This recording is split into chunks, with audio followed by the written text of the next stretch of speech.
अव्वल हम्द खुदा दा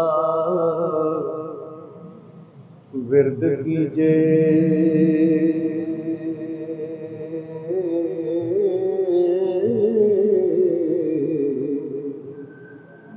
इश्क कीता सू जगदा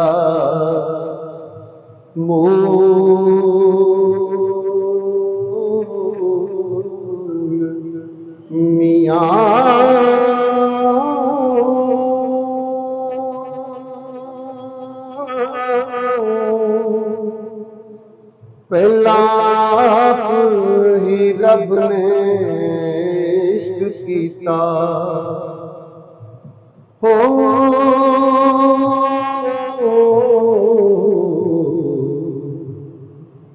माशूक है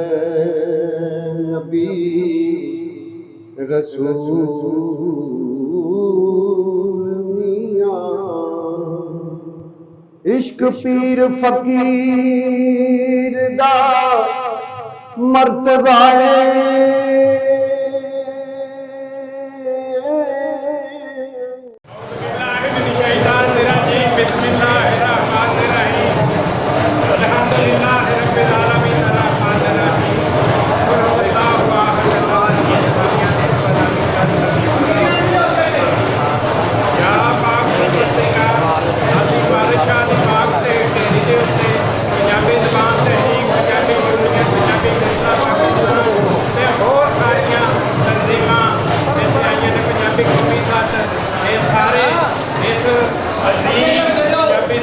भारत के दरबार के उत्ते खड़ो के ये असी रब के अगे ये बेनती करते हैं, अरदास करते हैं कि या अल्लाह ज़बान दे अदब की हिम्मत की सानू भी ये तौफीक दे कि असी भी इस तरह इन्हां बलियां सूफियां की ज़बान नूं जिंदा रखिए। और अल्लाह तेरी रहमत नाल ही पंजाब ते पंजाबी ने ता क़यामत सलामत रहना है। या मेरे मालिका जिन्ने भी पंजाबी सेवक ने साडे गायक ने राज ते होर ओदे नाल दे जिन्ने भी साडे ढोली ने और जिन्ने भी पंजाब गवरे कैदी साहब ने ये सारे और वेद बख्शी मुदस्सिर इकबाल भट्ट साहब, राणा नरेश साहब, ये और सारे वीर जड़े नहीं भी जिन्हां दे नाम ने वो इस लई तेरे दर से हाजिर होए ने कि तू अज तू 300 350 साल पहला जिवें पंजाबी ज़बान की अच्छे तरीके नाल हिम्मत की, अज पूरी दुनिया से जरा पंजाबी का नाम तेरी वजह है। या मेरे मालका इन्हां बलियां दरवेशां दे ये डेरे इस तरह ही जिहड़े आबाद तो शाद रहन इत्थे मेले रखते रहन। मैं हुण मुदस्सिर इकबाल भट्ट साहब कहूँगा जी यकीनी गल हर बाबा जी के दरबार से हाजिर होना ये रस्ता है कि पंजाबी ज़बान की विकास जे जंग साढ़े लीडर कर लिया सानू कामयाबी तो कामयाबियत पंजाबी ज़बान स्कूलों के कॉलेजों की तालीम हो ज़बान हो और साढ़े बाहर घर की ज़बान हो पंजाबी ज़बान हर किस्म नक बोले पढ़े तो सुने और असी ये तौफीक ये हिम्मत सब अता फरमा कि असी पंजाबी ज़बान की बेहतरी बढ़ोतरी वास्ते ये लगाने वास्ते जी हिम्मत जी कोशिश है वो अपने कबूल को मंजूर मेरे मालका ये वो बली दरवेश है जिसे कलाम दे विच बार बार पंजाब का लफज आउंदा है ते अज पंजाब के उत्ते बड़े हो रही ने इन्हां दी बरकत नाल या मेरे मालका पंजाब नूं सदा कायम दायम रख साजिशां करन वालियां नूं तबाह बर्बाद कर दे।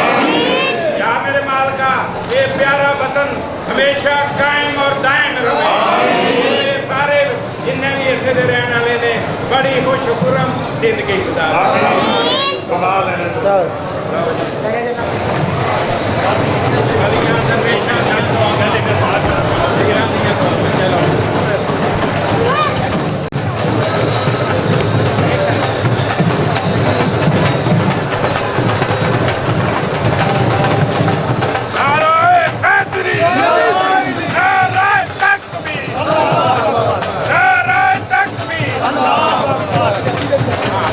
पंजाब की बोली स्कूलों में पढ़ाओ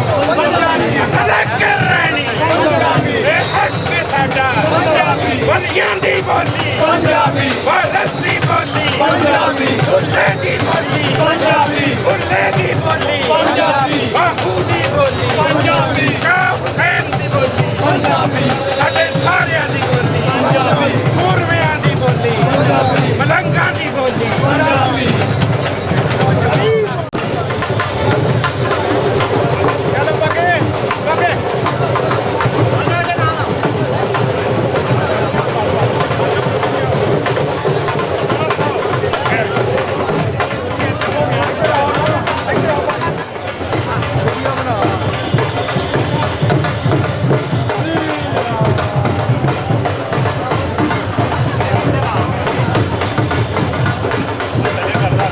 ਨਾਰੇ ਹੈਦਰੀ ਨਾਰੇ ਤਕਬੀਰ ਨਾਰੇ ਤਕਬੀਰ ਪੂਰੇ ਪੰਜਾਬ ਦੀ ਬੋਲੀ ਪੰਜਾਬੀ ਪੂਰੇ ਪੰਜਾਬ ਦੀ ਬੋਲੀ ਪੰਜਾਬੀ ਵਧੀਆਂ ਸੂਫੀਆਂ ਦੀ ਬੋਲੀ ਪੰਜਾਬੀ ਬਾਦਸ਼ਾਹ ਦੀ ਬੋਲੀ ਪੰਜਾਬੀ ਸ਼ਾਹ ਹੁਸੈਨ ਦੀ ਬੋਲੀ ਪੰਜਾਬੀ ਸੁਲਤਾਨ ਬਾਹੂ ਦੀ ਬੋਲੀ ਪੰਜਾਬੀ ਬਾਬਾ ਫਰੀਦ ਦੀ ਬੋਲੀ ਪੰਜਾਬੀ ਖਵਾਜਾ ਫਰੀਦ ਦੀ ਬੋਲੀ ਪੰਜਾਬੀ ਸਾਡੇ ਸੂਰਮਿਆਂ ਦੀ ਬੋਲੀ ਪੰਜਾਬੀ ਸਦਾ ਸਲਾਮਤ ਪੰਜਾਬੀ ਪੰਜਾਬੀ